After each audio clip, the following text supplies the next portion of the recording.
శివాయ. అందరికీ జన్మాష్టమి శుభాకాంక్షలు. ఈరోజు ఒక చిన్న కథ చెప్పుకుందాం, ఓకేనా? మీకు రాముల వారి తల్లి ఎవరు తెలుసు కదా, కౌశల్య అమ్మవారు. ఉమ్? రాముల వారికి కైకేయి అమ్మవారి ద్వారా 14 సంవత్సరాలు అడవికి వెళ్ళారు, వనవాసనానికి వెళ్ళారు. Okay, okay. ఇప్పుడు కృష్ణుడి కాలానికి వస్తాం. కృష్ణుడి కాలంలో దేవకి అమ్మవారికి సంతానంగా కృష్ణ భగవానులు పుట్టారు, ఓకేనా? కానీ కృష్ణ భగవానుని సాధింది మాత్రం యశోద అమ్మవారు, ఓకేనా?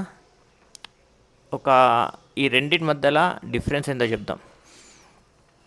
దేవికి అమ్మవారు కృష్ణుని అడుగుతారు, నువ్వు భగవంతుడివి కదా, నాకు నీతో 14 సంవత్సరాలు ఎందుకు దూరం పెట్టావు? నువ్వు తలుచుకుంటే 2 నిమిషమే నా దగ్గర రావచ్చు కదా.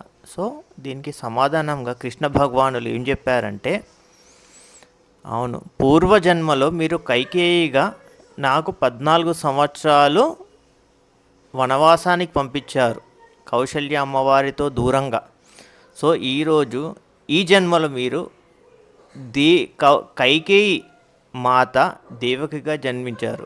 సో నేను మీ సంతానం అయ్యాను. యశోద అమ్మవారు పూర్వజన్మలో కౌశల్య అమ్మవారు. సో వాత్సల్యానికి నాకు దూరం అయ్యారు కాబట్టి ఆ 14 సంవత్సరాలు ఈ జన్మలో నేను అమ్మవారితో ఉన్నా అని చెప్తారు. సో ఈ స్టోరీ మీలో ఎంతమందికి తెలుసు?